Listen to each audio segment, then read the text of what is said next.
Welcome back to Optimize Health, where we're making easy, healthy, and delicious meals. Today we are going over something really important, which is more of the science and the physiology in the human body around why hormones are more important when it comes to regulating our weight and with weight loss and burning certain macros like burning fat, as opposed to just worrying about counting calories in, calories out, and how like the exercise and how much or how little you exercise versus how much or how little you eat actually doesn't always add up.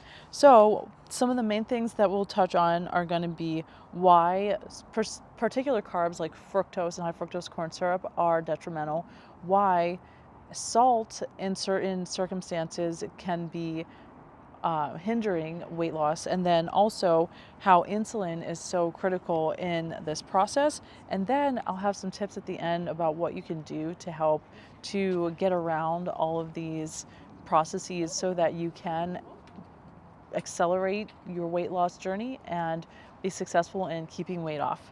So without further ado, we'll get into it. So I wanted to talk about first the fructose and how that's in most scenarios an artificially produced, I don't even know if we should call it a nutrient. It's a entity that we can consume and get some energy from, but it actually takes away from our mitochondria's ability to create energy. And on that note, fructose actually paralyzes mitochondria from producing the ATP, which is the energy currency that our body uses, and it takes things like carbohydrates and different electronic bonds and molecular bonds in foods and converts them into energy that can be used in our body in the form of ATP.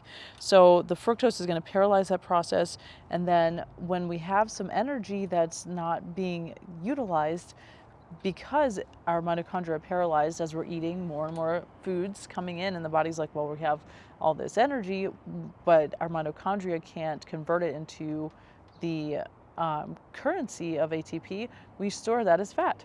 So that's fructose for you. That's one of the harmful things it does. Fructose also can cause insulin to be spiked or elevated, and insulin then is going to cause water gain and water weight retention, if even without considering the impact on fat storage as well.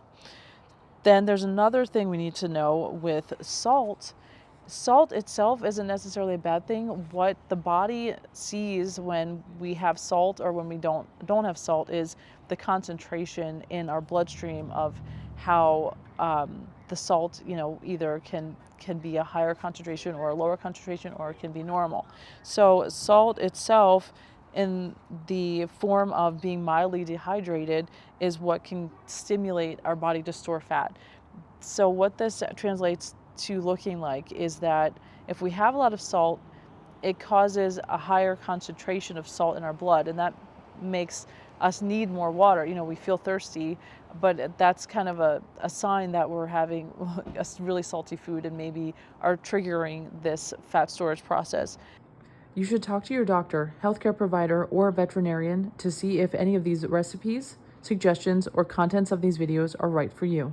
Nothing contained in these videos are intended to be taken as medical advice. Use at your own risk. If we're getting dehydrated, we're also concentrating all of our blood, because our blood is made of the plasma that's a high water concentration. So even if we haven't been eating salt, but we are not hydrating enough and getting enough water, or we are urinating more because we have a lot of caffeine, for example, or some other medications that make us urinate, being dehydrated, even if it's mild, can cause weight retention and weight gain. So taking away from that, also uric acid is something we should cover. Uric acid, it increases our body's production of fructose. This is something we need to talk about, because fructose isn't just a man-made compound. Our body can make some during certain pathways of metabolism, and oftentimes this will be in the presence of glucose being in the bloodstream, and it can use that glucose to make fructose. And in the presence of uric acid, it will increase our body's production of fructose, which then leads to these negative consequences of fructose, including paralyzing the mitochondria and storing more energy as fat, and the effects on insulin that we had just discussed. So, what can we do about this?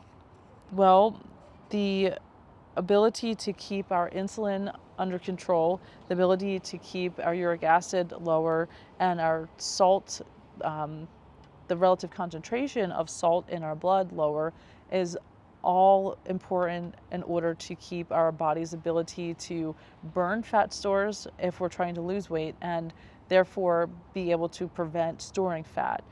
The fat switch has been referred to in the body, and that's this process essentially to be able to go into burning fat instead of storing it. So, what we're going to be able to do with this information is take note, not combining high salty and high carb foods together if we're not if we're trying to lose weight and we're not trying to gain weight. Also, trying not to combine high fat and high carb foods together, because all of that excess energy is going to be hard to burn.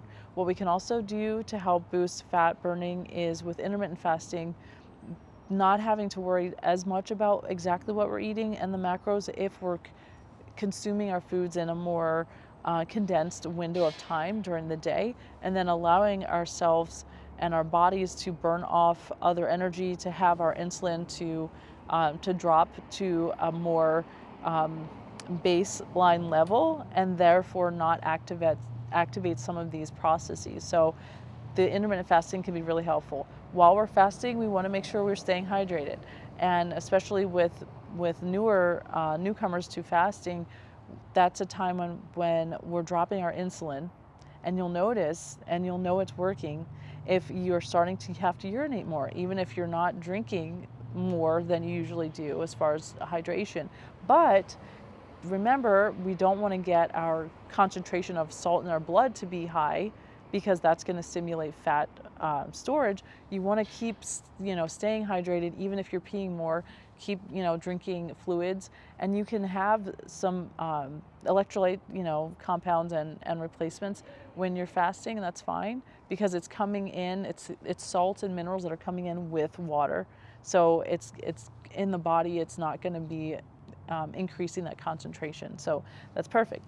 So you'll see that these are some tips that can help you to be able to lose weight in your weight loss journey, and understanding more about how hormones in the body and how different compounds in foods can affect our weight and our metabolism, irregardless of like the calories in, calories out model, or the amount of exercise and calories we burn, and the amount of foods and calories that we take in. So I hope you find it helpful, and I would be happy to answer any questions. Let me know any comments you have, and please like, share, and subscribe. Thank you.